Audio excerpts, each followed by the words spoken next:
Ya sabéis que la exposición de Ya no nos importa, comisariada por Virginia de Diego. Y esta charla teníamos muchos temas.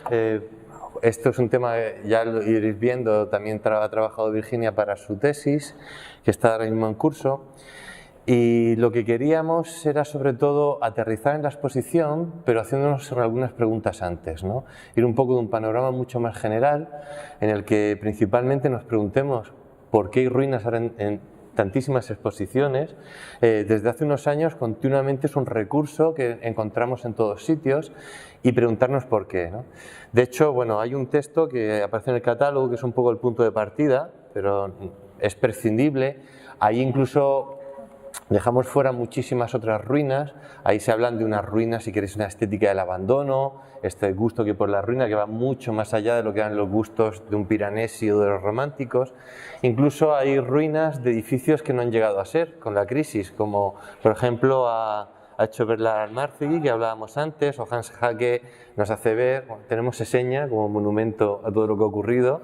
Y ese tipo de ruina, al final, lo que acabamos viendo en tantísimas bienales, tantísimas exposiciones, es que se convierte en un recurso.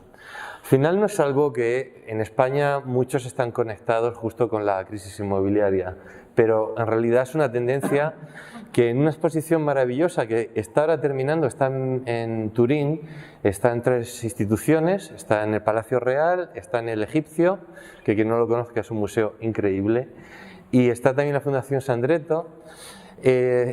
Reflexionan sobre la idea de patrimonio, el propio museo como lugar de contenedor, todo lo que tendría que ver esa relación que tenemos con la memoria, nuestro pasado, la damnatio memoriae, ¿no? Y ese no es exactamente el enfoque, porque aquí vamos a hablar mucho más de ruina construida, pero sí es interesante porque, por ejemplo, ahí, a raíz de esa exposición, Salvatore Settis recupera lo que son algunos textos, como el de Himmelbland, si no recuerdo mal, en el que, bueno, él tiene un texto canónico que es Utopische Vergangenheit, sería pasado utópico, en el que rastrea que esto es una tendencia que está en todo el arte contemporáneo a partir más o menos del 75, ¿no? Él utiliza mucho, sobre todo una exposición que se llamaba Spuren, Sicherheit, que sería algo así como salvaguarda o protección de la huella o más o menos de lo que podrían ser indicios, ¿no? Se podría traducir. Al final, lo que reivindicaría es una especie de mirada arqueológica, que también es importante, aunque en este caso no, ¿no? ¿Por qué no?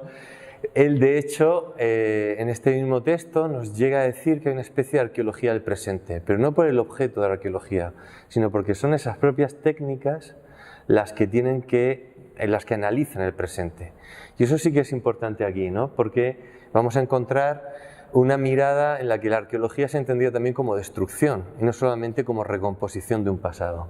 Al final ese pasado, ahora lo preguntaremos y lo veremos, es importante en esa construcción que la propia exposición hace, todo ese carácter, si queréis, narrativo, que nos acaba luego llevando a visiones más críticas, a ver otro tipo de estratos, etc. Y sobre eso es lo que más o menos querremos dialogar esta tarde. Os voy a presentar brevemente a los 3, aunque me imagino que los conocéis a todos, ¿no? Sobre todo a Virginia, pero contamos, empiezo por David Lanau. Sabéis, David, él sobre todo en estos últimos años, además de la formación en humanidades, en artes también vinculadas a la educación, todo lo que está desarrollando, sobre todo también como uno de los fundadores de Pedagogías Invisibles, es toda una serie de nuevos procesos, exposiciones, programas, workshops, que tienden a crear nuevos vínculos entre arte y educación, ¿no? Tienen toda una parte de innovación pedagógica muy interesante que realmente o como mediador o como metodólogo o como profesor está desarrollando tanto en la Universidad Europea como en Matadero principalmente. La exposición era ni arte ni educación, ¿no? Fue una exposición en la que se experimentaban con muchas de estas nuevas fórmulas, ¿no? Y bueno, como mediador también Alcalá 31 y otras muchas exposiciones, pero muy interesante toda esta dimensión vinculando las artes visuales a toda la parte de educación, ¿no? Ahí tenemos una perspectiva que nos parecía muy interesante, sobre todo incluso como está esto en un contexto de investigación, como es la tesis, ¿no? Y bueno, Mira Bernabéu, creo que también lo conocéis todos. En este caso también vemos muchas dimensiones. Por un lado, estamos en este maravilloso marco que son dos artistas, ¿no? Patricia y María Jesús, sí, que son dos de sus artistas dentro de la Galería Spyvisor. Ahora justo viene de montar, ¿no? O de estar con Hamish Fulton en la exposición que han inaugurado en Valencia, ¿no? En Montbargents, otro de sus artistas. Y claro, yo a él lo conocí antes de como galerista, como artista, que tiene toda una trayectoria impresionante. Seguro que habéis visto todos esos retratos, los retratos de familia, o como por ejemplo en Arcos los que hicimos del sistema del arte. Galeristas, artistas, críticos, ¿no? Coleccionistas. Al final estamos viendo esa teatralización, esa puesta en escena, las propias series, ¿no? Esa puesta en escena que al final nos hace analizar todo lo que sería unos sustratos mucho más sociales, económicos, etc. Entonces con él es siempre un placer hablar también porque tenemos otra faceta como galerista, como artista, ¿no? Que nos hace ver distintos puntos de vista de cualquier tema que veamos. Y bueno, y Virginia, la conocéis de sobra, pero quizás convenga recordar que al margen de haber ganado este premio y ser la comisaria de esta exposición, toda esta exposición se podría remontar también a otro tipo de investigaciones, de momentos, no surge de la nada. De hecho, bueno, a lo mejor alguno de vosotros pudisteis ver la exposición de Foto España de hace unos años, en la que, justo también por otro premio, ¿no? de la comunidad, pudo producir una exposición que iba desde Belchite a Berlín recorriendo lugares destruidos en las guerras y no reconstruidos, ¿no? De una forma nada evidente se iba rastreando, se iban viendo dimensiones de estos lugares, se confundían los propios lugares en el propio libro de artista, en las propias reproducciones fotográficas, para al final descubrir con todos estos indicios que había una huella común que atravesaba toda Europa. Era una vergüenza oculta que había que ir descubriendo. De nuevo, una visión arqueológica, no en la misma dimensión, ¿no? Como veis, son temas que tenemos perfiles bastante diferentes que vamos a abordar, en el fondo, reflexionar también sobre la ruina como elemento artístico contemporáneo, ¿no? Que es tan presente. Y de hecho, la primera pregunta que querría lanzar al grupo es ¿por qué creéis que es tan presente la ruina en el arte actual? Si es metáfora de algo, si hay diferencias entre países. En este contexto que hemos visto, esta presencia tan masiva, ¿no? de la ruina como elemento, ¿cómo la veis vosotros y para qué creéis que puede ser útil o por qué ha surgido de una forma tan presente en estos momentos? David, cuando puedes. Bueno, buenas tardes y gracias. Lo primero, por haber contado conmigo y por estar ahí compartiendo este espacio todas las personas que estamos aquí. Pues me hacía esta pregunta, ¿no? Y pensaba, y entonces, claro, pues lo primero voy a buscar, a ver qué han dicho otros que han pensado sobre esto. Y ya me encuentro con lo que se habla del giro historiográfico en las artes. Entonces sigues mirando, dices, bueno, claro, ya te va sonando un poco todo lo que, ¿no? La artista como etnógrafo, tal, claro, la omnipresencia ahora mismo ya del archivo, o ese momento que ha habido tal, y que sigue tan presente y tan necesario, pero el archivo como para ser una práctica estética. Y recuerdo como una cosa, mi reloj, para no pasarme y para no enrollarme, que por ejemplo la primera vez que tuve esa sensación de, o sea, ostras, un lugar nuevo desde el que mirar, fue con la exposición que hubo en Matadero Arqueológica, porque yo, la que comisarió Virginia Torrente, yo estaba en otro espacio con un proyecto más experimental, que era una comunidad tal. Bueno, aquí hay una exposición que estaba como estupenda y nosotros estábamos haciendo como cajas de cartón, con lo cual era como ostras. Y empecé como a tener un lugar nuevo desde el que pensar que a lo mejor no había planteado antes. Y ahora, siguiendo después trabajando, mirando el tema, ahora mucho más, a raíz de, ¿no?, de charlar con Virginia, de esta oportunidad ahora, de lo que siempre es una exposición y un trabajo artístico, una suerte para aprender. Pues me parece que la ruina tiene un elemento muy interesante, que es esa cuestión de la posibilidad de acercarme a un lugar de un modo, como otras tantas cosas, pero de un modo indirecto y abierto. O sea, cuando pienso en la ruina, yo en mi aproximación totalmente del imaginario más básico del mundo va hacia el pasado, voy hacia patrimonio, hacia tal. Y luego a lo mejor cuando estoy trabajando a través de ella sobre lo contemporáneo, no sé por qué no acababa de hacer el link, o no estaba allí, no, es simplemente otro lugar desde el que enunciar. Y además creo que tú lo señalas en tu texto, ¿no? Hablas como de tres momentos de las aproximaciones a la ruina, y en una segunda justamente señalas, Pedro, esa idea de, bueno, es que esto es para hablar de aquí, de ahora. No estamos queriendo reconstruir un pasado, estamos queriendo hablar de ahora a través tal vez de un giro, a través de otra metodología. Y me interesa mucho la metodología, ¿no? Esa metodología arqueológica y el debate o el giro sobre ella, ¿no? Me interesa mucho esa arqueología pues, procesual, eso que ponías en el catálogo, Virginia, de, perdona si desgloso mal, pero esa, a propósito de la obra de Alejandría, esa arqueología feminista, queer. Entonces, a mí me parece que es como, porque precisamente estamos una disciplina que para mí es muy canónica, como la arqueología. ¿Qué pasa cuando la bastardizo? También tengo problemas que este término me gusta mucho, a la par que me quedan problemas por la cuestión patriarcal que puede tener, ¿no?, de bastardizar. Pero bueno, ¿qué pasa cuando? Entonces, me interesan esas metodologías.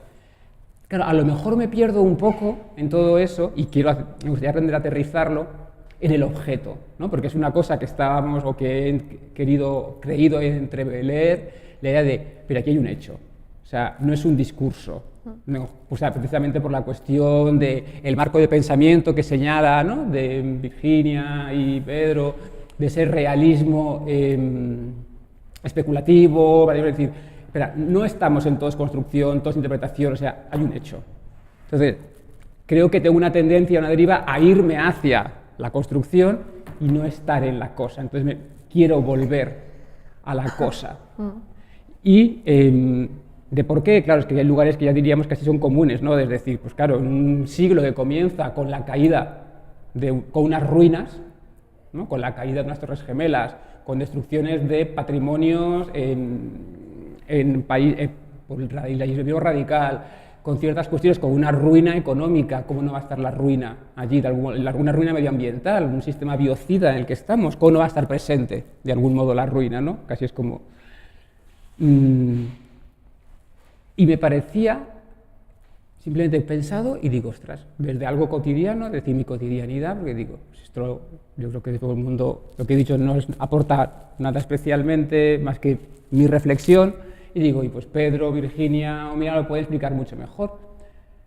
Pero he ido a lo más inmediato de decir, ostras, pues si miro las últimas exposiciones en la sala Alcalá 31, o de la sala que pertenece a la Comunidad de Madrid, en la que se trabaja, con la que trabajamos y en la que son artistas estaríamos ya media trayectoria, o sea, pues si voy un año para detrás, las exposiciones con las que hemos trabajado han sido Mateo Mate, Canon. Las aproximaciones van a ser distintas. Por ahí teníamos una serie de intervenciones sobre reproducciones escultóricas en las que estaba cuestionando la normatividad.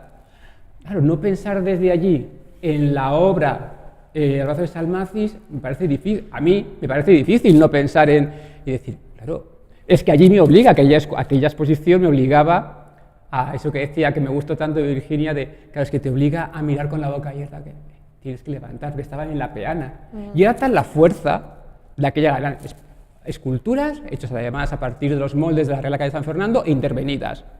Venus estaba embarazada, en otra figura habían pasado los años. Era tan la fuerza de la escultura que la gente decía, pero claro, era instalación. La gente, ¿por qué habéis puesto el laberinto aquí en medio para molestar y no ver la escultura? Esto es la exposición, pero era la fuerza de... Y ahí se jugaba si era real, si no era real, o sea, muchas cuestiones que estos resonaban allí. Luego lo siguiente que había estado era Cristina Lucas y Manchas en el silencio. O sea, archivo, memoria, todo un montón de bombardeos, desde el primer bombardeo con víctimas civiles en 1913 hasta la actualidad. ¿Cómo decir eso? Es decir, ¿cuánto silencio? Es decir, ¿quieres recuperar el pasado? No en esa mirada nostálgica, desde luego no en nada, pero la ruina está allí. O sea, es imposible que no te venga a la cabeza de algún modo, incluso en la proyección un tríptico que tenía, aparecía, no como elemento principal, pero está en la memoria, lo silenciado. ¿Cómo decir? Además, decíamos cómo formalizar, ¿no? Porque si una cosa he aprendido con mi trabajo es que tener una buena idea es muy difícil. Formalizarla y que no salga un horror es tremendamente difícil. Por eso, mi más sincera admiración a Virginia, a los artistas aquí que exponen y a... Quiero decir, porque la posibilidad de dices, ostras. Después aparece en la exposición colectiva, pero después, bueno, no. Disculpad, Daniel Canogar, con fluctuaciones. Estoy hablando de la memoria. Otra vez, casi parecen palimpsestos digitales. Y esa obra que hay arriba, que era Small Data, que eran teléfonos móviles de hace 5 años, que nos parecen técnicas ruinas. Y es que todo el mundo lo llamaba así. Entonces parece una arqueología de datos. Claro, ¿dónde pongo la frontera? Ese discurso de lo antiguo, pero lo antiguo, ¿cuánto es antiguo ya? ¿Cómo ahora dices que un teléfono, si ya me han ofrecido 20 veces que cambie este teléfono? Y yo que no, si me va, ya me tienes antiguaya, pues a mí me da igual. Entonces, y luego hemos estado, ahora vamos a comenzar en una semana con Montserrat Soto, Imprimatur.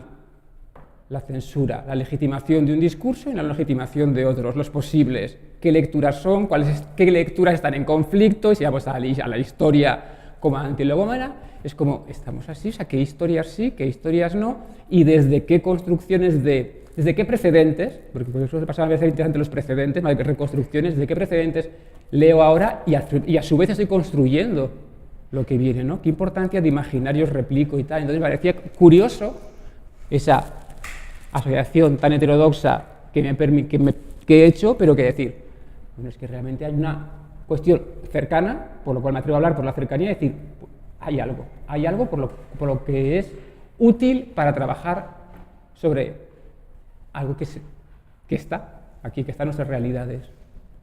Y me parecía interesante eso. O sea, ¿de qué metáfora? No sabría decir que fuera metáfora de algo concreto, y creo que reside también todo el valor, o sea, que algo es evidente, ¿no? Pero bueno, ahora mismo lo que me atrevo a decir, que ya me he pasado de mi tiempo y encima para no decir nada demasiado concreto, con lo cual... Bueno, yo voy a ser un poco más breve, ¿no? Y más cercano. Para mí la ruina es una cosa que atrae tanto al arte actual como la mirada del artista, y también atrae a cualquier persona, ¿no?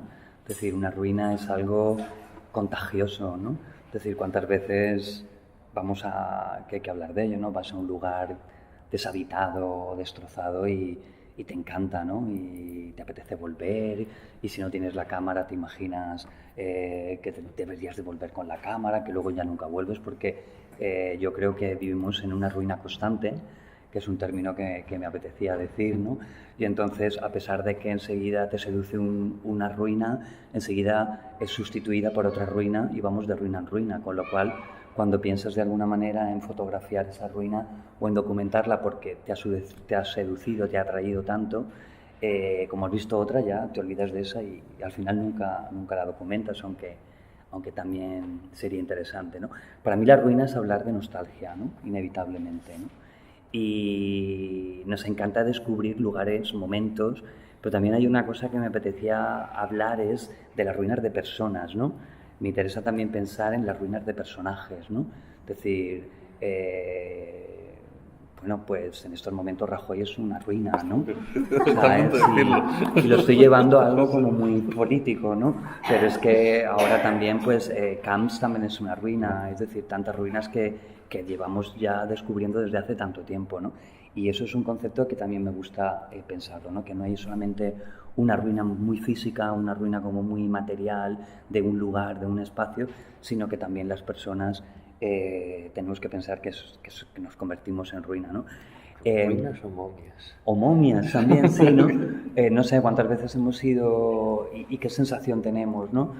¿Cuál sería la diferencia también que establecemos ante una ruina física, una ruina, digamos, conceptual y una ruina de una persona, ¿no?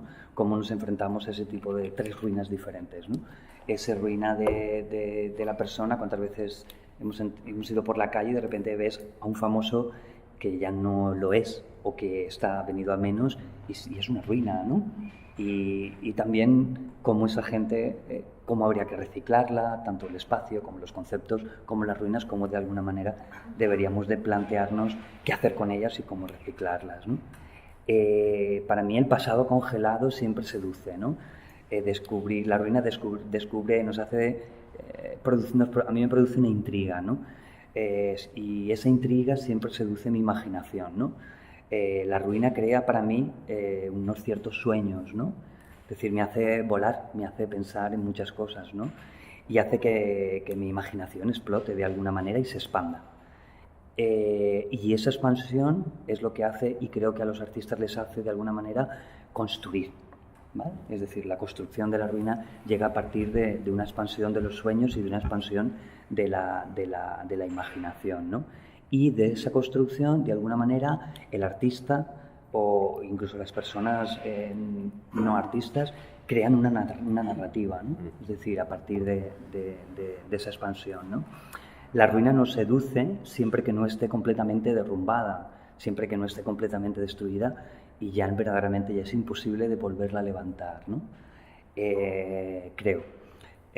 Son ideas, ¿eh? No está basada tampoco en el texto ni en el catálogo, sino son ideas desde que sabíamos las preguntas, pues como que me iban surgiendo e iba apuntando, ¿no?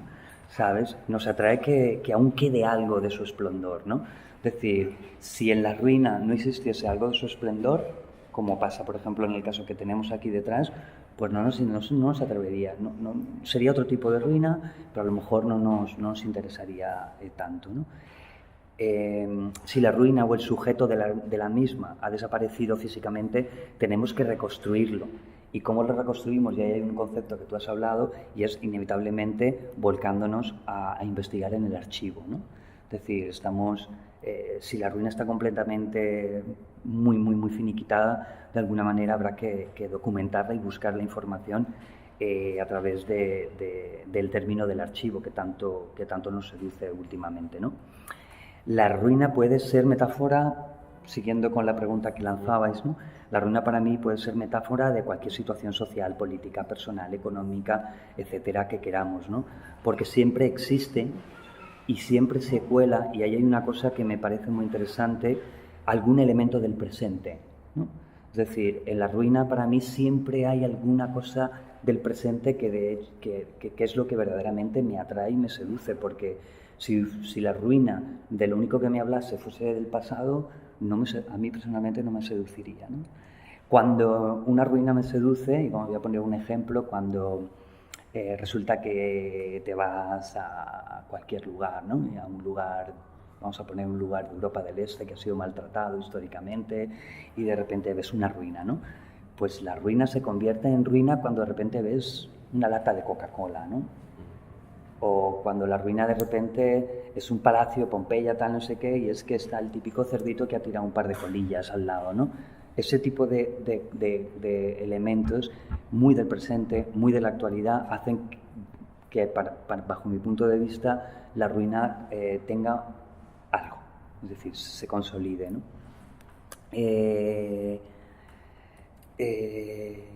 ¿Qué uso damos en la actualidad a la ruina, ¿no? Eso es una cosa que me pregunto, ¿no? Es decir, ¿qué hacemos con Chechenia, ¿no? ¿Qué podemos hacer con ellos, ¿no? ¿Qué hacemos con todos estos personajes que ya están en ruina, ¿no? Tendremos que rehabilitarlos, ¿no? Es decir, espacios que han estado en ruina son rehabilitados, conceptos que han estado en ruina de repente han sido rehabilitados o en algún momento han sido recuperados, que eso también me interesa, ¿no? Conceptos que a nivel social o a nivel político o a nivel económico han sido increíblemente importantes a lo largo de los siglos y de repente ahora no sabemos cómo utilizarlos o ya han pasado, ¿no? Neoliberalismo, neocapitalismo, todos los neos, ¿no? Y de alguna manera habría que buscarles otro uso, ¿no? En algunos casos se puede dar un nuevo uso a la ruina, y eso es una cosa muy complicada porque ese uso que se le da a la ruina puede ser un uso acertado o no, ¿vale? Es decir, que en algunos elementos en ruina, cuando han intentado ser rehabilitados o llevados al presente, su nuevo uso ha sido completamente desastroso, con lo cual hay ruinas que quizás es igual estarían bien que se quedaran como están. Y en otros casos, inevitablemente es mejor olvidarlos, ¿no? Y a mí me venían cosas que están sucediendo en la ciudad en la que soy, ¿no? De Valencia, ¿no? Pues ahora estamos a punto, creo que el domingo se estrenó la nueva televisión valenciana, ¿no? Que fue una ruina, fue la gran ruina, que nos costó a los valencianos 1.300 millones, ¿vale? Y ahora la han vuelto a abrir, bueno, con el presupuesto con 250, ¿no?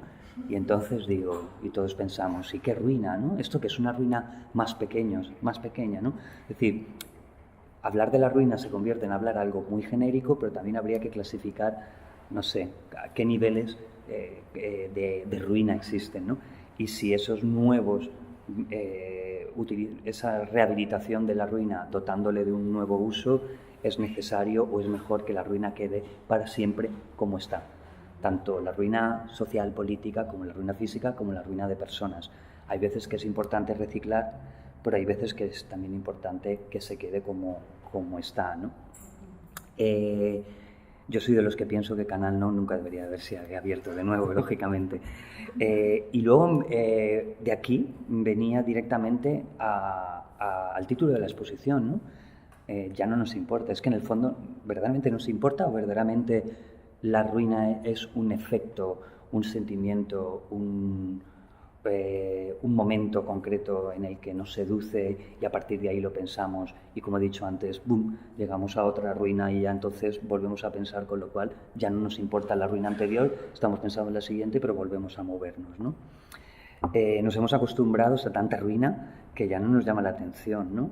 Entonces, a mí me gustaría también lanzar alguna pregunta y es, ¿qué hacemos con ella, no? ¿Qué valor qué valor sentimental o qué valor económico le podemos dar a la ruina contemporánea y del presente? Y sobre todo, ¿cómo se podrían reciclar las ruinas, ¿no? Bueno, han salido muchísimas cosas súper interesantes. Voy a intentar ir desde David a Mira. Una de las cosas yo creo que para mí tienen mayor importancia es el tema de la posición o el cambio de la posición. Al principio, cuando pensaba en la ruina y cómo se inventa la ruina, porque hay un momento en el que se inventa la ruina, ¿no? Ese momento en el que decidimos que eso es algo exótico, tanto en el tiempo como en el espacio, y entonces comenzamos a mirar la ruina. Y yo siempre pongo el ejemplo de Napoleón hablándole a los soldados, cuando les dice: soldados, 40 siglos os contemplan desde lo alto de estas pirámides, ¿no? Y es esa mirada que decía antes David, ¿no? Mirar hacia arriba y ver esas pirámides y esa sublimación, ¿no? con el infinito y con el tiempo que no cambia, la eternidad, ¿no? O sea, todas esas cosas que tenemos como totalmente idealizadas, como esa utopía de un tiempo que nunca termina, ¿no? que es glorioso y que siempre va a estar ahí. Luego también pensaba en otra mirada, que era al contrario, que era una mirada de abajo arriba, en el que, por ejemplo, cuando comenzaron las primeras excavaciones en Roma, empezaron a construir plataformas sobre las ruinas para poder mirarlas desde arriba y tener una perspectiva, ¿no? Y ahí de repente empieza otro tipo de mirada, que es el tener una perspectiva sobre las ruinas. Y ahí empieza un cuestionamiento bastante interesante, porque es como de dueño y objeto, ¿no? O de objeto pasivo y sujeto que mira, que al final el sujeto que mira es el que está construyendo esa ruina.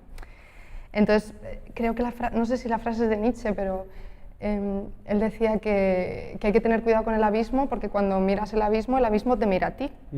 Entonces, en esa relación de posicionamiento, el que está arriba no muchas veces está arriba. Se crea una dinámica un poco rollo amo-esclavo, en el que no se sabe muy bien quién es quién, ¿no? Entonces se confunde un poco ese objeto con el sujeto. Y yo creo que por eso tenemos esa fascinación, por eso nos metemos tanto en el tema de la ruina, ¿no? Porque al final es que es imposible que no haya una mimesis cuando tú miras algo, ¿no? Es casi como un espejo, de alguna manera. Y bueno, una de las frases de Sebald, cuando él habla de después de la guerra, cómo queda Alemania totalmente en ruinas, Y él cita a otro escritor alemán que dice que había tanta ruina que la gente ya directamente se acostumbró a vivir entre ruinas y pensaba que siempre el mundo había sido así. O sea, llega ese punto en el que se nos olvida que una ruina es una ruina, que es algo que está roto. Y que creo que tiene que ver con estos momentos a lo mejor del neoliberalismo o de los neos, ¿no? en el que ya te venden una cosa que está rota, en la que te están quitando esa posibilidad del aprendizaje, de la experiencia, porque algo roto siempre es algo que ha vivido, que ha sufrido, que se ha roto o que ha roto algo. O sea, hay una acción, un movimiento, ¿no? Cuando te venden algo que está roto, te están quitando eso y además, digamos que te están dando un poco gato por liebre, porque están vendiéndote menos por más, ¿no? Algo así. Pero sobre todo lo que te están quitando es la experiencia. Eso sobre el posicionamiento, yo creo. También sobre lo que decía Mira, ¿no? Sobre la persona ruina, el cómo nos identificamos nosotros con la ruina, esa fascinación, esa problemática, el neocapitalismo o el neoliberalismo, como queramos llamarlo. Y ahí el paradigma de lo nuevo, ¿no? El siempre querer algo nuevo, el siempre que vuelva algo diferente, más, ¿no? Y que supongo que ya llega un momento en el que ese más, como dice Rem Koolhaas, ya no hay suficiente pasado que visitar, pues oye, vamos a inventarnos un pasado que visitar. Ya nos lo hemos visitado todo, pues vamos a tener que hacer otro, ¿no? Vamos a tener que falsificar un pasado que podamos seguir visitando. Y ese es un poco el punto también de esto, de la construcción de la ruina, la falsificación de un pasado. La historia que al final siempre es no una mentira, pero una construcción, ¿no? Bueno, creo que estamos todos captando la fascinación, obsesión, viendo el rastreo de las exposiciones, ¿no? No, pero es que ya aburrí, es que me vino como solo, porque era como iba. Es que justo nos dábamos cuenta del por qué, ¿no? Lo estábamos viendo y quizás necesitamos una clasificación, hacer una taxonomía, pero lo que está empezando a aparecer, más que una taxonomía, es justo ese posicionamiento, ¿no? Como dice siempre Armando Montesinos, la pregunta crucial es ¿desde dónde?, ¿no? O sea, ¿desde dónde miramos las cosas? Y estamos empezando a ver que puede ser un monumento, que puede ser algo reivindicado de patrimonio, que puede ser algo que nos esté hablando del paso, la degradación. Y hablábamos un poco también de cuáles son los contextos en los que esto ocurre, porque claro, al final cada contexto está determinando significado. Casi toda época de decadencia se apropió del gran estilo del pasado, que eso es lo que tendríamos que ir ahora, ¿no? O sea, al final es incluso uso que hace el artista, y ya si entramos en el que hace el poder del artista, podemos acabar aquí ya en un tema eterno, ¿no? Pero sobre todo esta idea ahora de por qué la estoy utilizando, estamos viendo por qué está tan presente. Hemos hablado más de la presencia social de la ruina. Hablando de todo esto y estas clasificaciones, hay un librito que probablemente conocéis, delicioso, de Mar Ollé, que se llama El tiempo en ruinas, ¿no? Empieza hablando justo, yo cojo una cita de ese libro en la que él habla de un tiempo puro. Eso no acaba de estar muy claro en el propio libro. Al principio acaba hablando que la ruina es un lugar que nos habla del tiempo. Pero ya empezamos a ver cada vez más que esto es muy relativo, depende desde dónde, ¿no? Y al final, dependiendo de cuál a lo mejor es el uso, lo que queremos hacer visible, hacia dónde va. Sea cual sea ese tiempo puro, que no es el tiempo desde luego de los libros, no es la cronología, sí que dice que es al arte a quien compete hablar de ese tiempo duro. Y ahora, claro, yo os querría preguntar, ahora aterrizando más, aún todavía de una parte más amplia, esa parte, si queréis, narrativa, el por qué el artista, creéis, cómo usa la ruina, ¿no? Justo aquí, yo hablaba recuperaba una dicotomía clásica, que es la de mímesis y diégesis, ¿no? La diégesis para reivindicar no lo mimético. Justo estaba el otro día en Turín Christoph Wolff, ¿no? Que es el gran teórico de la mímesis, que él lo explica todo, porque todo actuamos por mímesis, pero claro, hay muchas cosas que nos escapan. Y ahí es muy importante, y empezamos a ver en esta exposición, la idea ficcional. Hay muchas cosas que decimos no puede ser cierta, ¿no? Tiene que ser construida. Iremos luego a eso, más en concreto, pero esta parte narrativa y sobre todo el cómo el arte usa las ruinas. Me gustaría que nos dierais algún testimonio o cómo pensáis que se está usando más como elemento expresivo. ¿David? Vale. Yo la verdad que había cogido la pregunta y voy a intentar compartirla desde allí, desde la posición, porque al final, desde cómo utilizo yo la ruina, o cómo puedo utilizarla como elemento expresivo o como elemento de narración, para narrar, ¿no? Y qué cuestiones me parecen... Fíjate que justo cuando estaba Mira diciendo las personas en ruina y tal, había comenzado a pensar en esto sobre qué era arruinar algo y qué era estar en ruinas. O sea, ¿no? Por ejemplo, cuando decidimos que alguien que está en ruina o que es una ruina, que está en decadencia, solo estás en decadencia respecto a algo. O sea, ¿no? Me ha encantado cuando has dicho, bueno, claro, es que voy a tomar conciencia de que es una ruina cuando vea la colilla, la cola. Es verdad. O sea, si no tengo un referente a algo, o algo que me permita una comparativa entre dos cosas, no. Entonces, claro, ¿cuándo decido que algo es una ruina o que esto es una ruina? ¿No? Por ejemplo, no me refiero a lo mismo con la ruina con el escombro. Es decir, es distinto. Es decir, es otra cosa. A mí, por ejemplo, para mí la ruina, y hablando de las posiciones y de mi trabajo, que tiene mucho que ver precisamente con eso, con las posiciones en la enseñanza. Hay un libro homónimo de Elizabeth Ellsworth que habla de ello, de las posiciones. Entonces, volviendo a lo que decías antes de la posición, ¿miro desde abajo, boquiabierto? ¿Miro desde arriba o miro desde la horizontalidad? Señalando también la idea de la academia como un lugar patriarcal, con una cierta pedagogía patriarcal. ¿Podemos cambiar la mirada? Y creo que al final, y precisamente por trabajar con la hibridación de lo artístico y lo educativo, no me parecen instancias tan separadas. A mí realmente no me parecen que sean instancias separadas, sino que están profundamente contaminadas y de hecho apostamos por ello. Entonces, ¿puede ser la ruina un dispositivo pedagógico, como cualquier obra, un dispositivo pedagógico? O sea, actuando desde lo poético, ¿no? Una también cuestión que era reclamada o señalada en el texto, la poesía. La poesía precisamente como ese elemento también que frente a lo directo, no sé, me atrevería a decir si lo mimético, pero a lo que refleja aquello que genera otro campo de comprensión que no es para nada evidente y en el que tal vez lo especulativo entre frente al otro mundo, entren otros mundos ya y no un mecanismo lineal. Entonces, me parece que son cuestiones que sirven tanto para la educación como para lo artístico.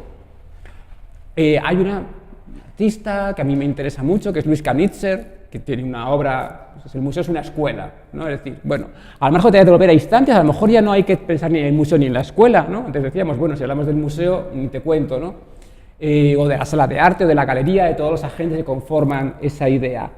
Pero él dice una cosa que me parece muy interesante sobre lo artístico, y dice, bueno, no se trata de hacer, sino de pensar artísticamente, ¿no? Y ahora estoy trabajando con una cosa de que el arte no es una cosa que se hace, es una forma de pensar. Y él habla de expandir los límites del conocimiento, siempre como un constante, habla del misterio, pero no en un sentido oscurantista, sino aquello que no conocemos. Ir como si fue expandiendo, ensayando nuevos órdenes que no pretendan explicar de una manera ya explicado, sino algo que también para mí está metido en la ruina, que es el sentido y el tiempo. Pero el sentido y el tiempo como algo que vamos construyendo y el tiempo probablemente que no tenemos para dar sentido.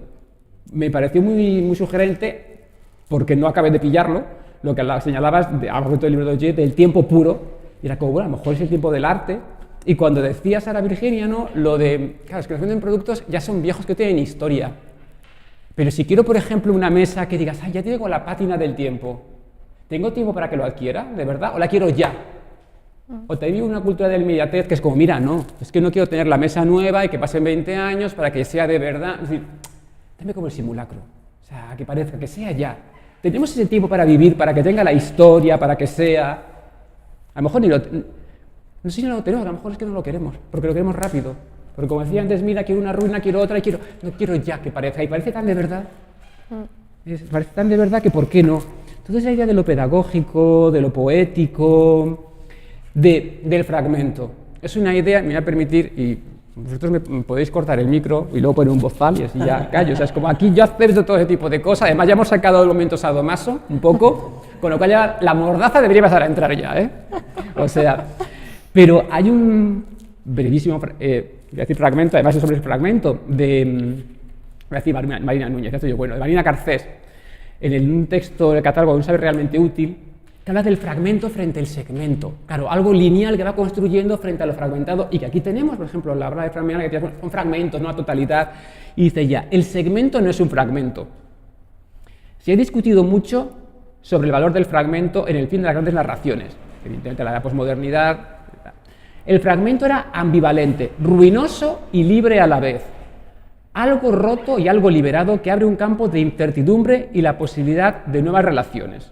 Y eso me parece interesante. El segmento, en cambio, es una elaboración que categoriza, pauta y organiza la recepción de los saberes. Organiza la distancia para gestionarla de manera previsible e identificable. Y eso me parece interesante a mí, esa idea de decir, una lógica frente a otra, porque me lleva a, frente al progreso, una formación, ¿no? Con ese proyecto pedagógico de Andrés Majón, ¿verdad? Es que sobre los nombres soy muy malo y encima... Claro, pero no deja de estar en un espacio productivo, productores y productos que estoy... No, algo que a lo mejor sea eso, que no pueda controlar, que hable, y con eso termino ya, como lo que dice Cheto Delat, de la autoorganización. O sea, un proceso, y volviendo también con aquello que tiene que ver, porque es verdad, en la ruina, si son fragmentos, se autoorganizarán. O, por ejemplo, cuando leía la entrevista con Diego Delas, Sí. y decías, bueno, esa escultura, esas botellas, va a caer, que anticipa el día, decía, se reorganizará, surgirá una autoorganización. Claro, no está prevista. Y eso, seguramente, para el status quo es como, no tiene que estar previsto. Tengo hasta que prever lo que va a suceder. No lo prevés y va a generar un nuevo orden y cosas que están en un lado van a infiltrarse en otro y además ni siquiera lo sabes, con lo cual no puedes preverlo para enseñarlo, sino que se aprenderá, será algo autodidacta, será un ejercicio de... será una ignorancia creativa.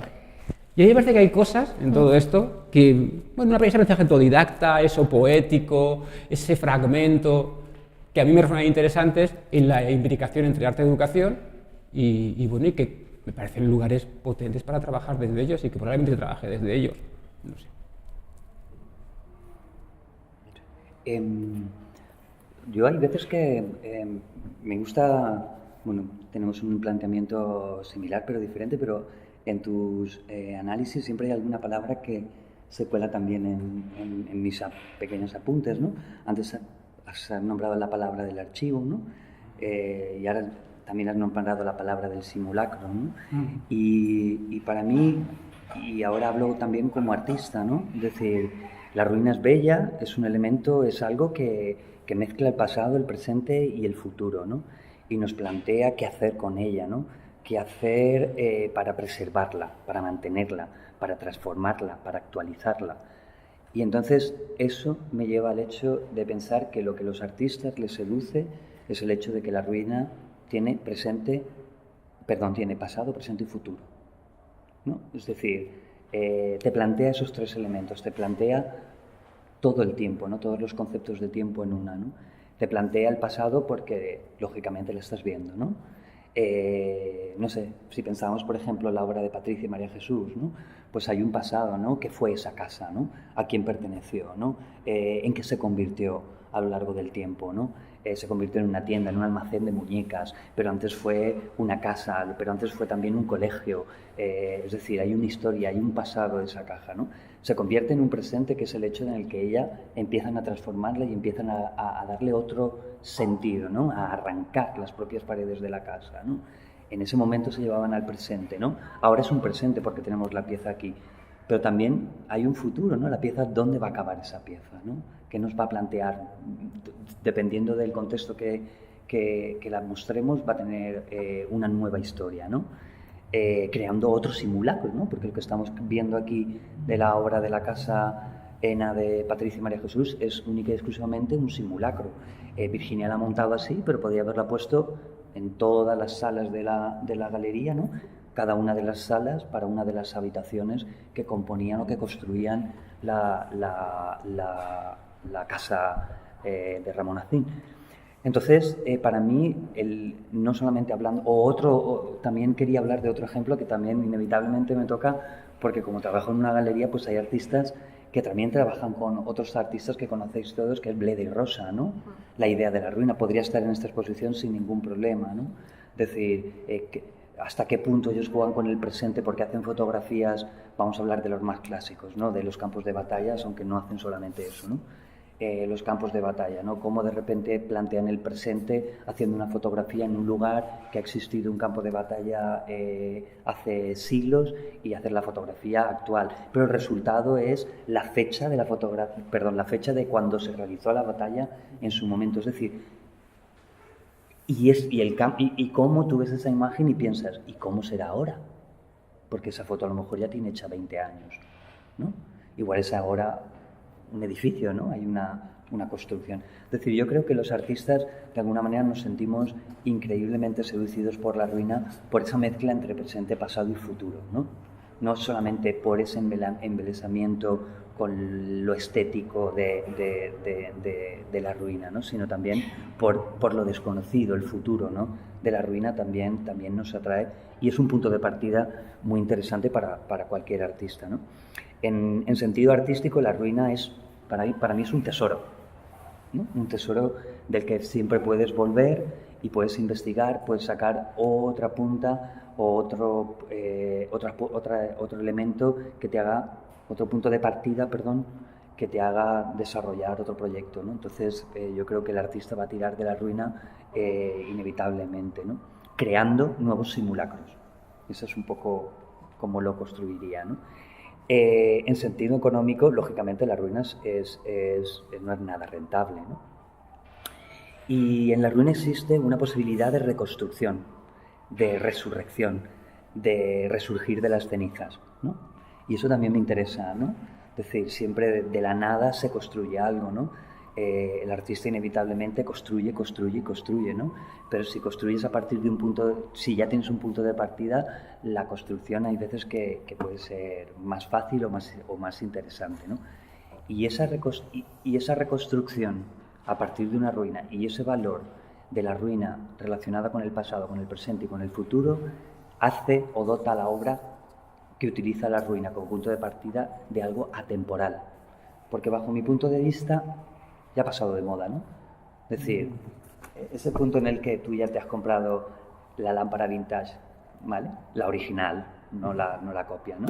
Y ya ha pasado de moda, ¿no? Ya es algo como que ya tiene un valor por sí solo, ¿no? Y eso es lo que quería decir sobre la relación entre el mundo artístico y la propia ruina, ¿no? Pues para mí, incluso desde mi práctica artística y mi práctica comisarial, sí que ha habido una evolución en cómo yo entiendo la ruina. Como decía Pedro, en el trabajo de Foto España, que fue hace unos años, no fue hace tanto, fue 2011-2012, el título de la exposición era Soy una ruina, era Ich bin eine Ruine, ¿no? en alemán. O sea que ahí estamos hablando de las personas ruinas y del sentirnos nosotros ruina en un contexto en el que estamos rodeados de ellas, ¿no? Pero para mí ha llegado un punto en el que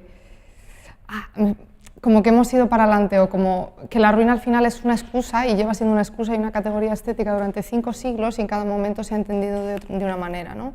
Tenemos las ruinas ahora fruto de la burbuja inmobiliaria, que no tienen nada que ver con las ruinas de los románticos, que no tienen nada que ver con estas ruinas, que no tienen nada que ver con las ruinas que vienen. O sea que la ruina se ha ido adaptando y es totalmente diferente una ruina clásica de esta ruina, de una ruina de Robert Smithson, por ejemplo, ¿no? Que son esas ruinas que él llama al revés, ¿no? o inversas. Para mí ha llegado un momento, que pienso en Alejandro Magno y cuando él intenta reconstruir la Torre de Babel, que ese proceso propio o mismo de la reconstrucción es el que termina cargándose la Torre de Babel, ¿no? O sea, ¿hasta qué punto tenemos derecho de reconstruir y de intentar conservar una cosa que tiende a la entropía y que también tiene una vida natural?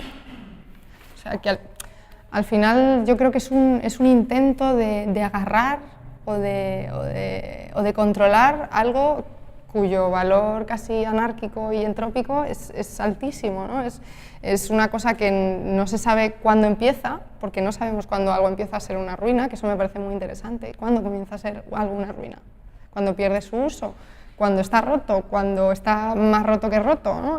El proyecto igual de Francesc Torres, ¿no? De hacer fotos al Belchite que Terry Gilliam destruye para rodar la película del Barón de Munchausen, porque cuando llega Belchite no le parece que está suficientemente destruido ni es suficientemente verosímil, entonces el tío lo destruye más para que sea apto para el cine, ¿no? O sea, ¿dónde empieza eso y dónde termina? O sea, eso es una especie de rueda infinita, ¿no? Simulacro sobre simulacro ya, ¿no? Es como, no, esto no es suficientemente ruina, lo voy a quemar, lo voy a reconstruir de otra manera. Es un simulacro absoluto, ¿no?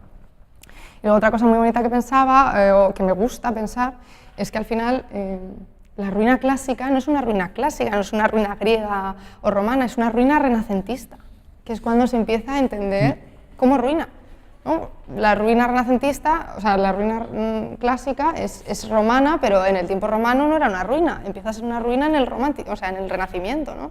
Igual que las ruinas románticas, pues empiezan a ser ruinas románticas en el romanticismo, no lo son antes. Entonces, para mí, no sé si ha llegado un punto en el que yo me pregunto si tengo derecho ético de reconstruir algo. O sea, ¿qué derecho ético tenemos de reconstruir algo? ¿Quién pone el límite a la reconstrucción? ¿Para qué sirve esa reconstrucción? ¿Es un intento loquísimo de retener o con la excusa de que es para generaciones venideras que no lo van a entender como lo entendemos nosotros?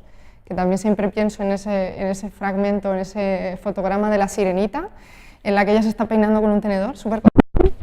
O sea, los restos de una época nosotros los entendemos de forma completamente diferente y los que vengan lo entenderán de forma absolutamente diametral, ¿no?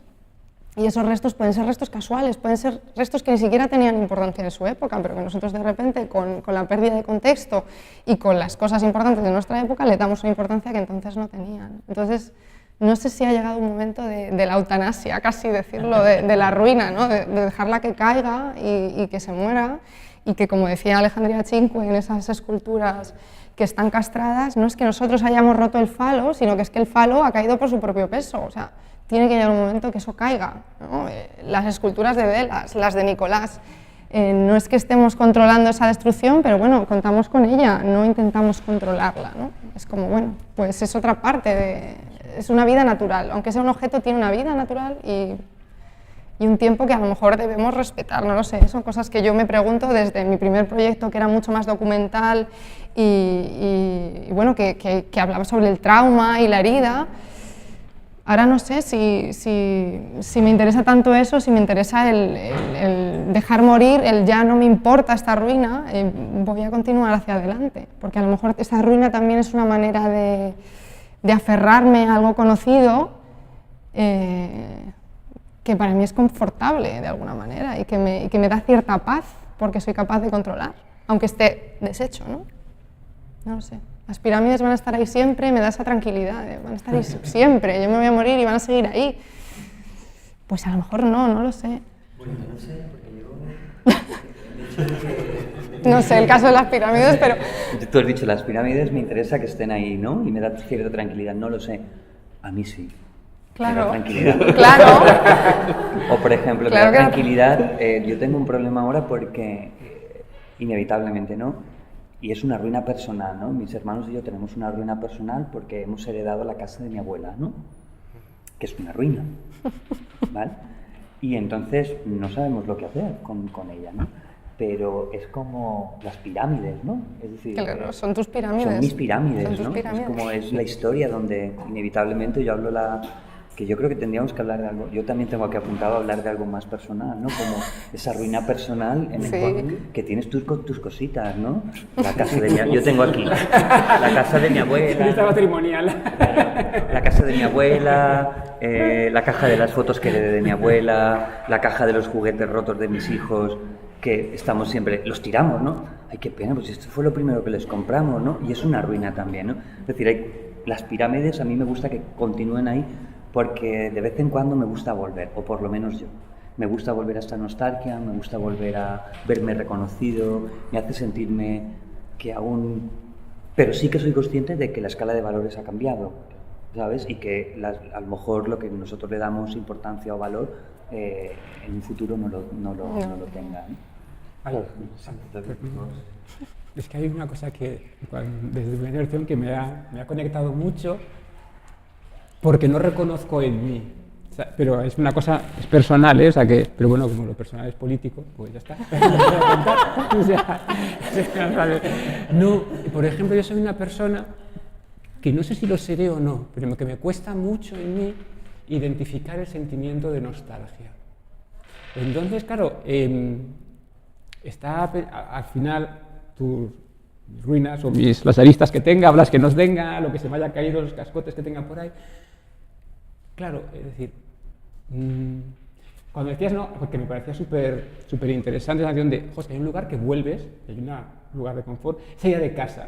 A mí, no me voy a tomar en el diván, os lo prometo, en plan ya contar. La idea de casa, para mí es como muy ajena, de algún modo. Seguro que la hay, a lo mejor es simbólica. O sea, simbólica, conceptual, ciertas cosas, usos, costumbres, es decir, otra tradición, ¿no?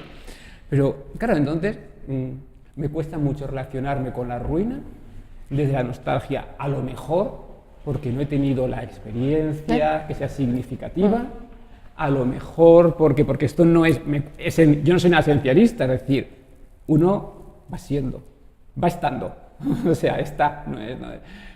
Pero, ojo, qué chulo, ¿no? O sea, la idea de cómo reconocer en ti una emoción o algo te permite o no tener una posición u otra. Y luego, a mí una cosa que sí me parece importante, o me preocupa, y es, con las cuestiones patrimoniales, es, a ver, yo te voy a decir a ti es que, anda, esos juguetes de la caja de los juguetes de los peques. Venga, luego dices que no hay sitio. Mira, perdona, si para ti tiene valor, o sea, como si hay que hacer una estantería o hay que ampliar yo qué sé. Pero las pirámides, vale, patrimonio de la humanidad, para todos es importante, pero yo me acuerdo de cuando estudié gestión de patrimonio, cuando empecé a pensar que había dije, que esto va a ser, ¿no? Pero la otra opción era peor, entonces... sí, bueno, es que he hecho muchas cosas que han sido a lo mejor así. Y luego era como... Claro, no. Cuando dije, a ver, esto va de que tenga sentido para una comunidad aquí y ahora. Porque mi experiencia siempre había sido como, esto fue. Y dije, pues que me da igual lo que fuera de verdad. Claro. O sea, es que me da muy igual. Pero no porque yo estuviera como muy emancipado o empoderado, sino porque me aburría. Era me aburro como una oveja. No me importa. Seré muy bruto, pero no me importa. Entonces dije, no. La educación patrimonial, que esto sea relevante para la gente de aquí a ahora. Los precedentes, claro que interesan, pero para el aquí y el ahora. Entonces, ¿para qué las pirámides? Yo creo que es como una cuestión de círculos concéntricos, ¿no? Desde las comunidades. Es decir, yo puedo ir, trabajos con comunidades, tal, yo puedo ir a un sitio y decir, tienes que tenerlo aquí, porque esto tú no sabes lo que tienes. Aquí tienes un tesoro. No es lo que viene a mí cuando vengo. Pues no, que evidentemente no digo que sea, no poco por... Vamos a decir, pero que esa cuestión de la tensión, ¿no? La tensión entre cuándo decidimos conservar y qué es conservar, que también lo apuntas, ¿no? en el texto, la destrucción implícita en la conservación y la restauración, que a lo mejor para es una cuestión muy interesante. No, mira, conservar, olvídate, no existe conservar, ¿no? Es como lo de operarte para seguir siendo joven, no, déjalo. Eso no va a pasar. O sea, vas a ser distinto. Tú decides cómo vas a ser distinta. Distinta, no he generalizado la cuestión, es por cómo vas a ser distinto, distinta. Tú lo decides, si haciéndote una cosa, dejando las arrugas, pero olvídate del conservar no existe. O sea, desde ese presupuesto, ahora decide libertad, responsabilidad y un ejercicio, ¿y cómo hacemos? Pero a lo mejor es decir, ¿y a quién implicamos en las decisiones? Claro, porque es como, es que eres tan guapo, mira, de verdad, y yo también, te voy a hacer una cosa, déjame, o, ay, te has estropeado, pues si me veo mejor, así. Entonces... Ya sé que he subido la conversación a un gran nivel, que esto ya lo siguiente es pasarnos ya tarjetas de dónde tunearnos y todo eso. Ya sé que he subido hasta un nivel estratosférico, pero ya veis que me desmete lo humano y me pierdo, o sea, no. Estaba pensando también a nivel, como estamos esa relación entre la ruina y lo artístico, ¿no? Y ya estabas hablando de la cárcel. Yo estaba pensando que una reflexión sobre la ruina y el rostro sería la obra que recientemente estuvo en el Palacio de Velázquez de Esther Ferrer, ¿no? El autorretrato en el tiempo, ¿no? Donde ella se va mezclando, ¿no? Cómo la ruina va moviéndose hacia el presente, hacia el pasado, hacia el futuro, porque sabes que dentro de X años supuestamente Esther Ferrer se volverá a hacer otra foto y entonces volverá a hacer toda esa serie de combinaciones, ¿no? Y claro, estaba pensando, es que la mayor ruina de todas es la fotografía, ¿no? El documento fotográfico en sí ya es una ruina, ¿no? Bueno, por eso ha sido, yo creo, uno de los medios predilectos para documentar la ruina, ¿no? O sea, el rollo del ruin porn que ha habido hace unos años era eminentemente fotográfico, porque tiene mucho que ver con esto ha sido, ¿no? Con el puntum de Barthes también, lo que estoy mirando yo ya está muerto, no existe. Entonces, la ruina también tiene ese punto. Otra de las cosas que a mí me preocupa de este diálogo, o de este intento de diálogo con el pasado, es si la ruina me habla, o sea, si yo tengo una relación horizontal con la ruina, si de verdad, verdaderamente, ¿no? Siempre en el texto al final ponía el ejemplo de la boca de la Veritat, ¿no? Que es una escultura que tiene boca, no tiene orejas, o sea, es decir, es una escultura que habla, no escucha. Tenemos esa relación con el pasado te habla pero no te escucha, entonces ¿hasta qué punto también eso nos interesa a nosotros? No, porque no va a cambiar, efectivamente es una cosa inmutable, es como esa presencia pétrea y eterna, como es la ruina, ¿no? Que es algo que aunque se rompa sigue siendo igual, o sea, tiene ese punto de que aunque cambie siempre sigue siendo lo mismo, ¿no? Entonces... Pero hay una cosa que en relación... No. Hay una cosa en relación al pasado que no te habla, ¿no? Porque verdaderamente está como muy establecido. Pero a mí siempre me ha rayado, incluso de pequeño, cuando oía en las noticias, ¿no? Se ha descubierto el primer resto de ser humano en África, el antropomorfo. Y yo, wow, ¿no? Yo pensando, wow, es que... Claro, en aquel entonces yo estaba muy influenciado por la Iglesia, ¿no? Me lo tuve que quitar de encima para pensar que eso es verdaderamente la evolución. Pero luego, con el paso de los años, se van descubriendo otras cosas, ¿no? Claro. Con lo cual, el pasado parece que está completamente estático y no nos habla, pero a mí cada vez que veo en las noticias, en un periódico, que se ha descubierto una nueva mandíbula en no sé dónde, digo, el pasado está activo, esto me pone nervioso, ¿sabes? Porque parece que esté como muerto y no lo está, ¿no? Es como que, y siempre pienso, el pasado está activo, la ruina está activa, porque ahora todos los libros tendrán que corregir. ¿No? Ese rollo de los descubrimientos, cómo vamos descubriendo cosas, fósiles, no sé qué, y hace que vayamos evolucionando. Sí.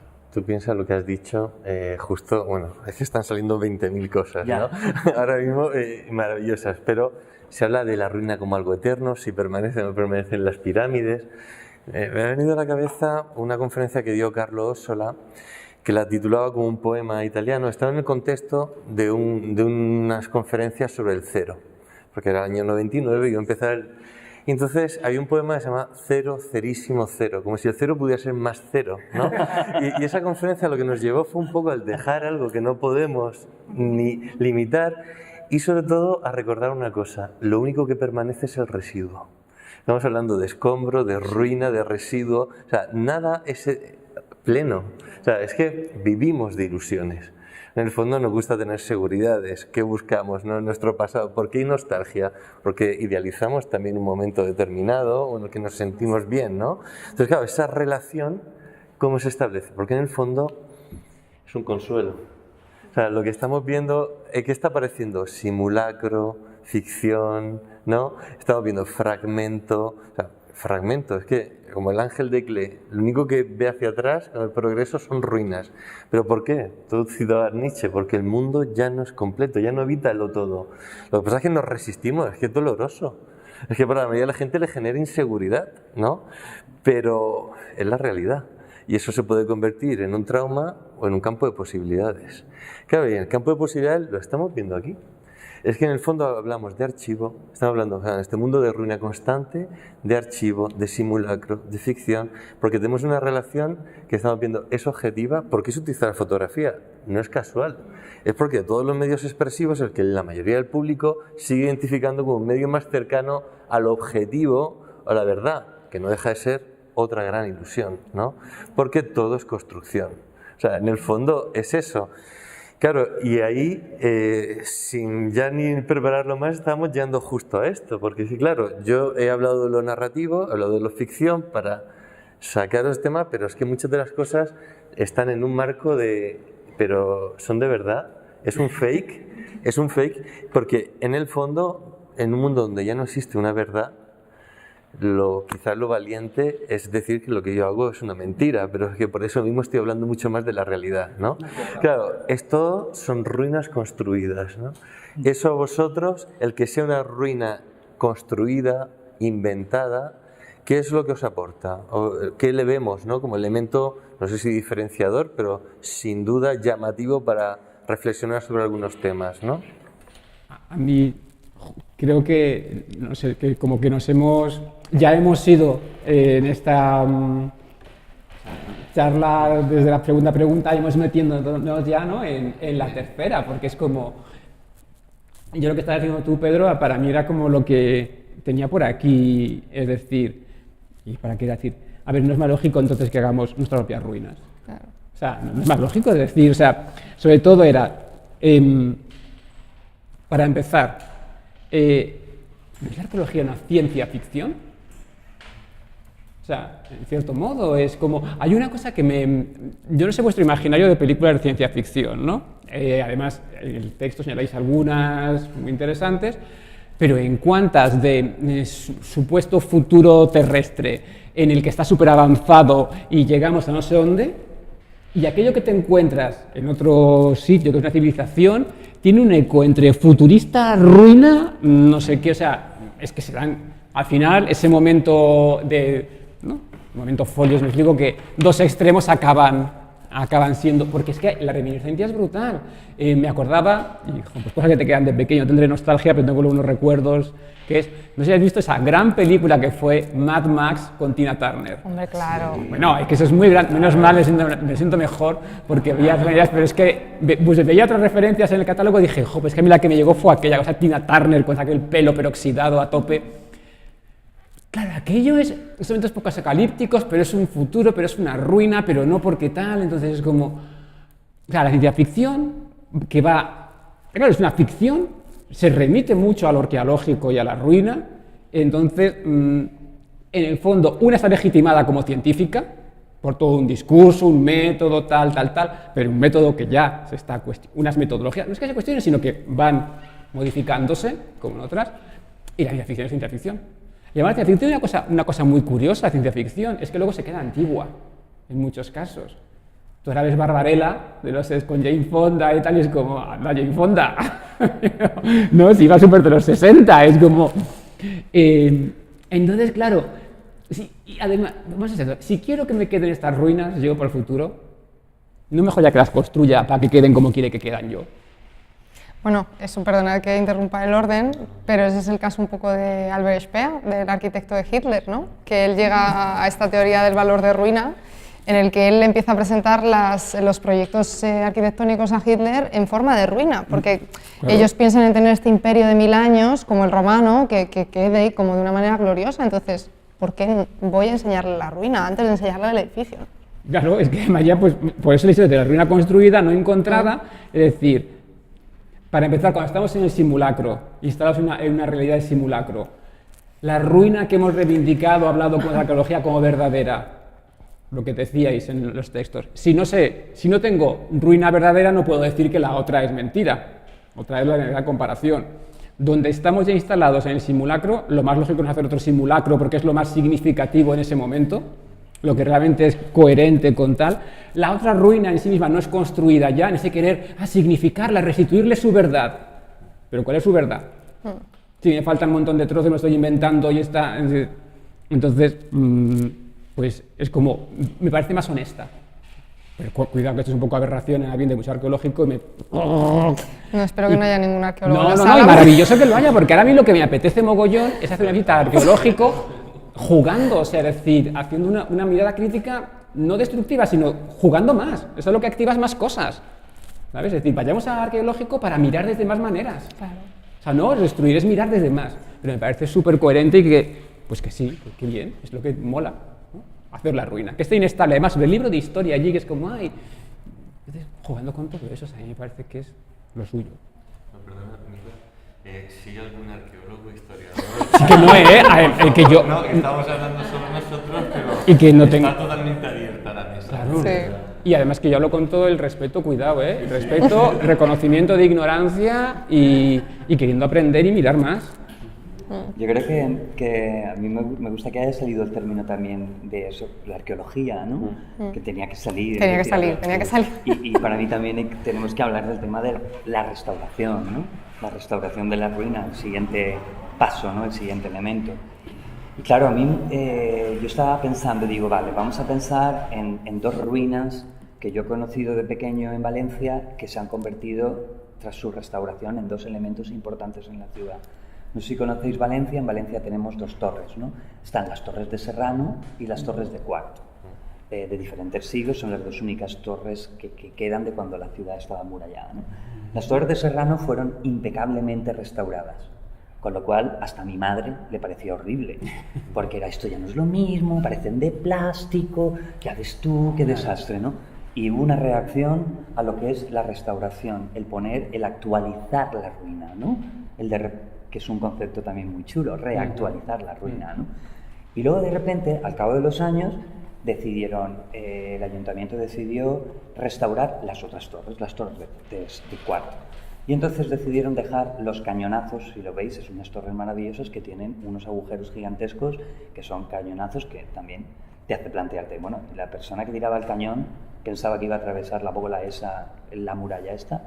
Entonces dejaron los cañonazos y entonces el ciudadano dijo que cómo se atrevieron a dejar los cañonazos esos. Entonces era la incomprensión de cómo restaurar la ruina, de cómo actualizar la ruina, ¿no? Hasta qué punto tenemos que llevar la ruina al límite de lo contemporáneo o verdaderamente tenemos que mantenerle esa vinculación con el pasado, ¿no? Ten en cuenta los dos museos de Moneo, los dos romanos, O de por Mérida ejemplo, y de Cartagena. por ejemplo. Son dos acercamientos completamente diferentes, ¿no? Entonces eso es una Con cosa el mismo que... arquitecto, además. Sí, o sea, Claro, ese es mi caso en la misma ciudad, ese es mi caso del mismo arquitecto, ¿no? Claro, construir la ruina, es que claro, todos yo creo que tenemos que pensar cuando andamos por nuestras ciudades y de repente vemos cualquier cosa restaurada, ¿no? ¿Qué sensación tenemos? Yo tengo un sentimiento encontrado, ¿no? Es decir, por una parte me parece que hay que preservarlo, yo lo he dicho antes que me parece bien las pirámides, pero por otra parte también pienso hasta qué punto, ¿no? Porque cuando lo veo restaurado digo, wow, es que esto es infumable, ¿no? Es que esto se ha convertido en otra historia, no es ya lo mismo. No podemos hacer una lectura desde la misma perspectiva, tenemos que reeducar nuestra propia visión, nuestro propio ojo, nuestro propio pensamiento para entenderla desde otro punto de vista. Y más si te pasa como a mí, que vives enfrente de una ruina, ¿no? Entonces has visto el proceso, ¿no? Con lo cual también me interesaba pensar cómo mi cabeza ha ido evolucionando viviendo con una ruina, ¿vale? Viviendo enfrente de una ruina, cómo la has tenido, cómo se ha restaurado, cómo ha crecido y luego también el tema del turista y la ruina, que también es un concepto que tendríamos que darle ahí una vuelta, ¿no? ¿Sabes? Pero bueno, también me apetecía que yo tengo una pregunta también, así como me preguntáis, yo te la lanzo a ti también, porque cuando esta pregunta era como también, las teníamos escritas, ¿eh? Y era, en la exposición se muestran principalmente ruinas construidas, no encontradas. ¿Cuál es su valor bajo este punto de vista, ¿no? Y yo pensaba, la verdad que no conocía tanto los trabajos de los otros artistas, ¿no? Pero pensaba en el trabajo de Patricia María Jesús y pensaba, no sé si son construidas o reconstruidas, ¿no?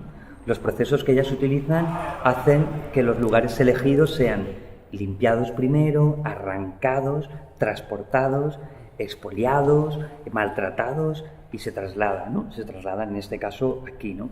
La ruina se traslada a otro lugar tras sus intervenciones, ya que no existe, entonces ya no existe la ruina, ¿no? ¿Qué sería esto? ¿Una reconstrucción o sería una construcción de la ruina? ¿Reconstrucción o construcción? Para mí es que es un elemento totalmente nuevo. Se convierte en algo diferente. Claro, que es lo que pasa también cuando vemos un edificio que ha sido restaurado. Claro, se convierte en otra cosa completamente diferente. Entonces, quería Sí. Claro, ¿no? Hombre, para mí el caso más paradigmático de estos temas de repente, ¿no? las traslaciones al presente es el caso de Winckelmann, ¿no? Cuando él en el siglo XVIII escribe esto de que el neoclásico es todo blanco y armónico y maravilloso, ¿no? Y tiempo después, como decías tú, con las mandíbulas de los hombres prehistóricos, pues se descubre que el neoclásico es no es neoclásico para nada, sino que es un arte totalmente kitsch que nos horroriza, que de colores brillantes y barniz, ¿no? Entonces, de repente, claro, ese choque de titanes casi, ¿no? Entre la escultura blanca de mármol impoluta y la escultura como casi de prostíbulo, totalmente de colores, pues nunca se reconcilian. O sea, de hecho, seguimos hablando de neoclásico cuando hablamos de un edificio blanco, como con sus columnas clásicas, ¿no? su Partenón, así como ese estilo, y sigue siendo blanco, sigue siendo impoluto, y sabemos ya perfectamente que eso es una mentira absoluta y que no es así, ¿no? Que es que no es real. Pero bueno, para nosotros ya lo es, porque es así, ¿no? Ya se ha quedado así. Entonces, ese ejemplo creo que es bastante paradigmático y en realidad bastante divertido y sintomático, yo creo. Lo hemos consensuado como real. Consensuado como real, que al final es un acuerdo, que eso es un poco a lo que vamos, que la historia es un acuerdo además que se tiene que ir reacordando entre generaciones, que se tiene que ir retomando y reconstruyendo.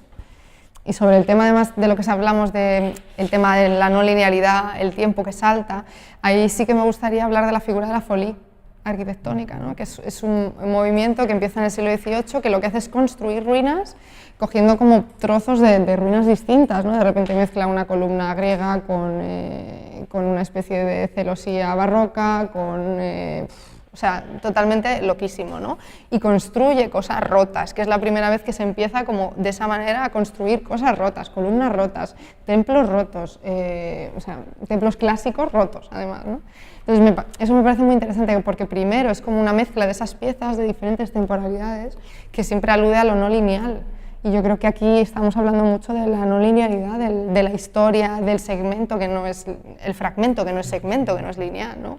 La narrativa que no es lineal, que es casi un puzzle que tú puedes rehacer y recolocar y tiene millones de combinaciones diferentes con millones de significados y millones de historias, casi de universos paralelos que están ocurriendo, ¿no? Entonces, esa figura de la folie, trayéndola del mundo arquitectónico, por supuesto, me parece muy interesante para hablar de la no linealidad de todas estas historias y que, trayéndolo con la primera pregunta, también tiene mucho que ver con los feminismos, también tiene mucho que ver con los movimientos queer, ¿no? Contra lo binario, contra lo bueno y lo malo, lo que es verdad y lo que es mentira, porque aquí también yo creo que estamos rompiendo con ese rollo del binomio, ¿no? de esa hegemonía del binomio, de esto es de verdad, esto es de mentira. Bueno, pues es algo en el medio, es algo que ni es verdad ni es mentira, ni es pasado ni es presente, ni es arqueología ni es arte, ¿no? O ni es arqueología ni es historia. Entonces me interesaba mucho, hablando además, retrotrayéndolo a términos más contextuales, casi españoles, el rollo del tercer bando. O sea, ya no somos ni de un bando ni de otro, pues vamos a construir algo en el medio, que yo creo que esta construcción de la ruina es un camino intermedio entre la recuperación y algo totalmente diferente, ¿no? Es como algo en el medio de la arqueología y el arte, algo en el medio de un montón de cosas, de la historia y de las historias en minúsculo, ¿no? Como hablaba Koselleck de la historia con mayúsculas y la historia con minúscula, o la historia y la poesía, que también lo hemos hablado, ¿no? Ese mundo especulativo que es una posibilidad y que abre millones de puertas frente a la historia, que es un tocho escrito, que ya está todo dicho y todo dado, ¿no? Pues hay muchas cosas Saltándome un poco, hay una cuestión que creo que está siendo básica, está apareciendo, ¿no? ¿Cómo se construye el relato? Estamos en una exposición en la que justo ni una linealidad, ni una voluntad de algo histórico. Claro, ¿cuál es lo que más o menos está de moda en un momento determinado? Ahora mismo tú bajas de un aeropuerto y lo que ves es Matisse, ¿no? Ni siquiera te dicen una interpretación de Matisse, es ir a la exposición Blockbuster, ¿no? Y claro, la mayoría de las exposiciones ahora son más bien de comisarios transportistas que llevan nombres de un sitio a otro. En vez de construir una interpretación sobre algo, de construir una historia, ¿no? De trabajar un discurso menos evidente, como puede ser aquí muchas piezas vas viendo un aire de familia, pero cada una te va remitiendo a cosas distintas, ¿no? Una posición más de investigación. En tu caso, además, se va a dar la casualidad que vas a tratar el mismo tema desde puntos de vista muy diferentes.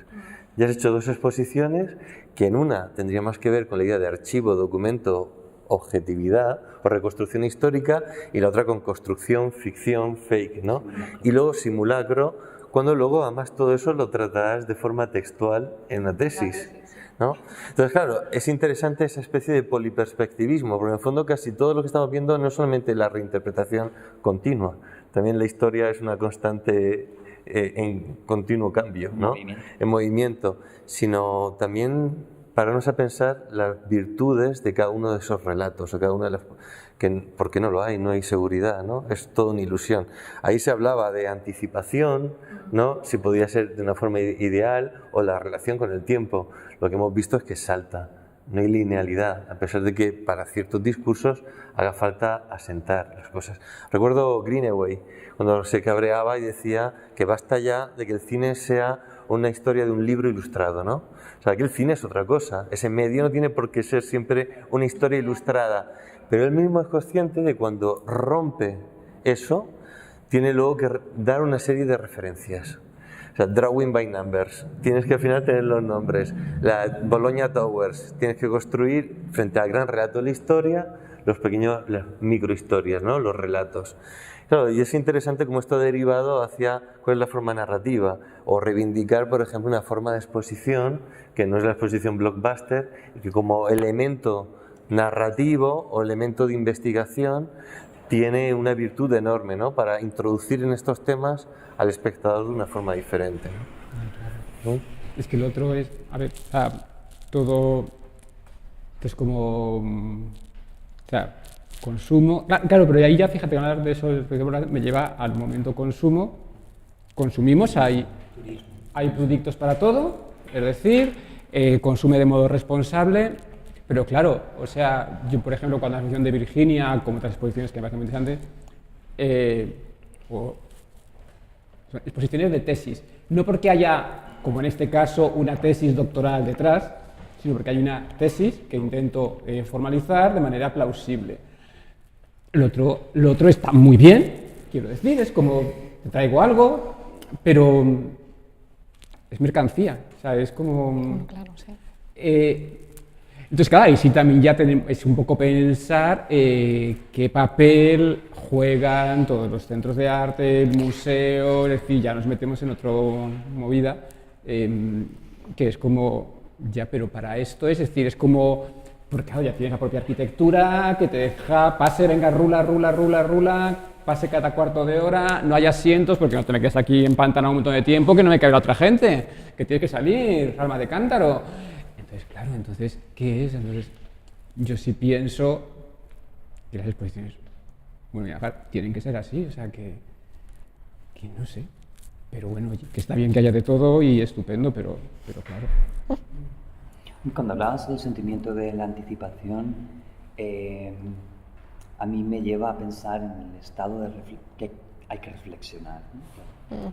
Hay que analizar las cosas, hay que reflexionar, pero cuando pienso, llevo ya muchos años, creo que soy optimista, pero en el fondo soy súper pesimista, porque es cuando llego a las conclusiones, claro, verdaderamente hay que reflexionar para ver lo que deberíamos de hacer, ¿no? Para atajar este tipo de ruina o este tipo de situación. Y siempre pienso, tropezamos en el mismo error, cometemos los mismos errores, entonces como que no veo verdaderamente la autocrítica, sí la realizamos, pero luego no se transforma en hechos, ¿no? ¿Cómo abordar la ruina? A mí me parece una ruina, es decir, me parece que no hay manera de abordar la ruina, creo que eso es lo bonito, ¿no? Es decir, para mí la ruina es algo tan seductor que verdaderamente te lleva a reflexionar tantas y te lleva incluso a llegar a conclusiones, pero que luego nunca las vas a poner, nunca las vas a llevar a cabo porque vuelves otra vez a esa parte muy estética, esa parte de belleza, esa parte de ensimismamiento, ¿no? Y nada, eso es lo que quería decir de ese punto de la anticipación, ¿no? La reflexión, pero una reflexión que tras ella me da la sensación de que no vamos a llegar a ningún lugar, ¿no? Yo voy a recoger lo que decíais David y tú, que hablabais también del turismo, que me parece también ese punto del consumo, de la ruina, ¿no? Y pienso en Cyprien Galliard, el artista este francés, que tiene un trabajo maravilloso, que es una pirámide construida con latas de cerveza, bueno, con six packs, ¿no? Con packs de 6 cervezas, construidos de tal manera que al final crea una pirámide. Entonces, él hace una inauguración y dice a la gente, bueno, esta es la cerveza de la inauguración, ¿no? Con lo cual, aquello se convierte, pues te puedes imaginar, o sea, todo el mundo quitando las cervezas, bebiéndose las cervezas, tirando las cervezas al lado de las pirámides. Al final la pirámide desaparece, se crea un escombro total, ¿no? Y eso, pues, da mucho que pensar acerca de cómo consumimos ese monumento, o esa ruina, o esa cultura, ¿no? Ese rollo del fast food también, ¿no? De la fast culture, del fast todo.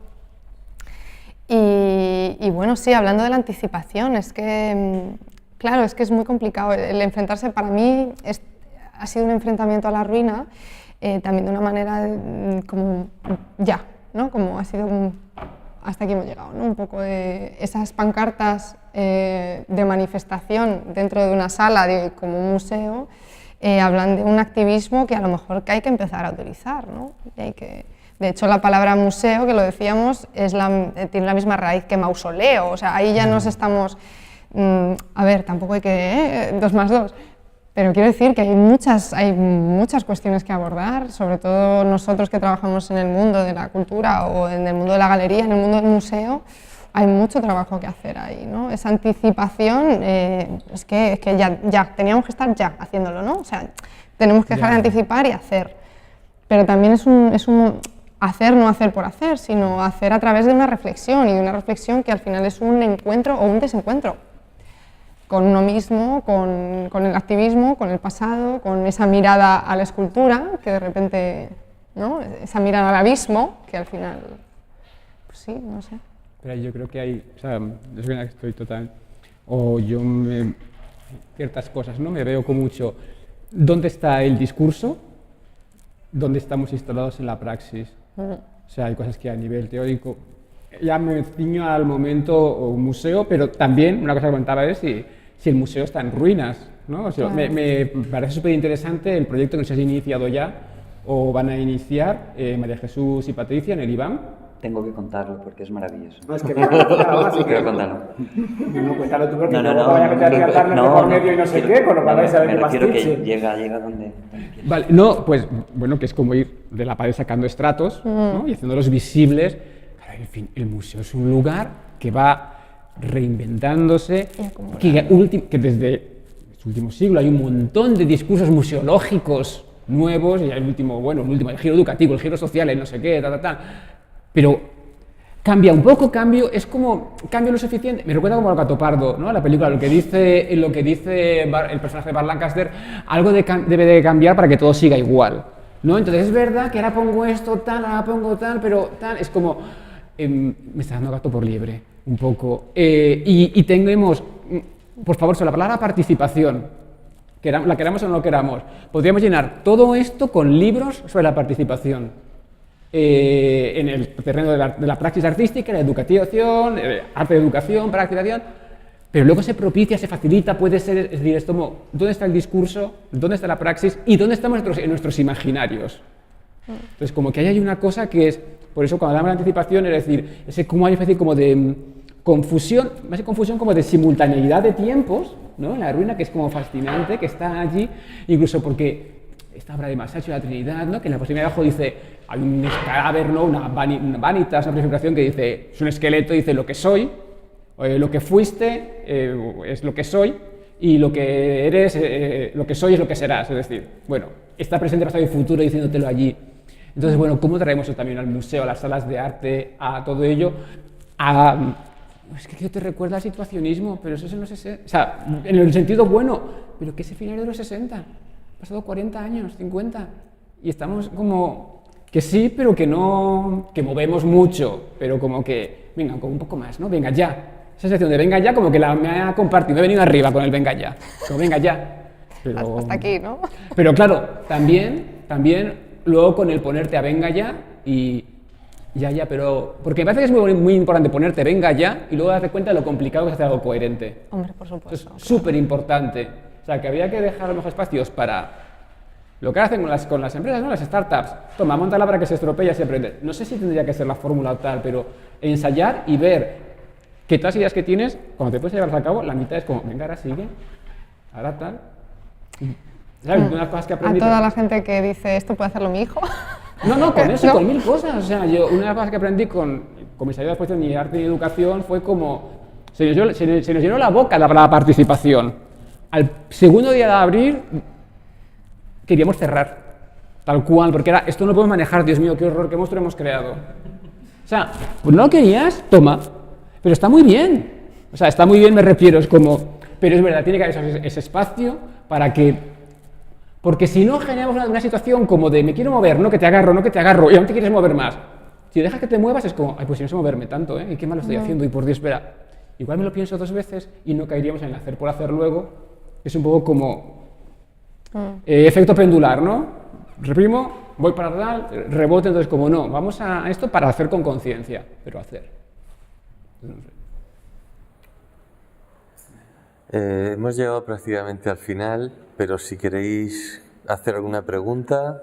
No, yo iba a contarlo. Sí, cuenta, termina de contar. Estábamos hablando antes del tema del museo como una ruina, ¿no? Y es que es increíble. Bueno, Patricia y María Jesús están desde hace ya un mes trabajando, bueno, ya hace muchos meses trabajando en su próxima exposición que se inaugura en el IBAM de Valencia el jueves que viene. Sí, creo que es el viernes que viene, ¿no? Entonces es una sala muy, muy complicada, es una sala que tiene un espacio cuadrado bajo, en el centro de la sala hay una escalera que está muy presente y arriba está otro cubo de las mismas dimensiones en el primer piso, ¿no? Entonces la política del nuevo director del IBAM, de José Miguel Cortés, es que invita a artistas de mediana carrera para realizar proyectos específicos. Han habido muchos, muy buenos, pero este es el mejor. Lo digo en serio. Porque ellas son las chicas que trabajan con este trabajo, ¿no? Es decir, que arrancan la memoria, arrancan el pasado, en telas muy grandes, en lugares que han tenido una historia más o menos trágica, lugares que han tenido políticamente, pues barrios que han tenido políticamente una problemática o han sido oprimidos por ciertos políticos, etcétera, etcétera, ¿no? El barrio del Cabañán, por ejemplo, prisiones como la de Valencia, la de Filadelfia, la de Mallorca, la de Salamanca. Bueno, entonces les invitan a hacer un proyecto aquí y ¿qué hacen? Pues podían haber ido a cualquier zona de barrio problemático de la ciudad de Valencia, porque sí que este museo, estas salas, intentan que el proyecto que se presenta tenga como cierto contexto en la ciudad de Valencia, ¿no? Y entonces se le ocurre hacer ni más ni menos que un análisis. Bueno, eso se puede hacer por la nueva política que está sucediendo en Valencia, en toda la comunidad, no solo en la ciudad, que estamos encantados, sino además de eso, porque el nuevo director da la posibilidad de abrirse abierto con todo el susto que lleva el señor, porque aún no sabemos cómo va a acabar la historia. Y lo que deciden es analizar todas las exposiciones que se han realizado en esta sala desde que se inauguró el IBAM. El IBAM el año que viene cumple 30 años, desde que se inauguró. Fue el primer museo de arte contemporáneo en toda España. Entonces, en la primera sala lo que han hecho ha sido, y encima han dado un nuevo registro a su propio trabajo, que ya no ha sido el hecho de coger y arrancar la pared para que luego veamos el arranque como estamos viendo aquí, sino lo que han hecho ha sido excavar y toda la parte de abajo es como una especie de estrato de todas las exposiciones que se han realizado en los últimos 30 años. Pero claro, cada una de las exposiciones se ve reflejado por el color que se ha utilizado en las salas. Sabéis que no está de moda desde ahora que se pinten las salas verdes, amarillas, blancas, una pared roja, no, sino que eso se lleva desarrollando desde hace un montón de años, con el gris para la foto, donde se ponía el vinilo. Entonces es como llevan un montón de restauradores sacando capas y capas y capas de cada una de las exposiciones que se han desarrollado.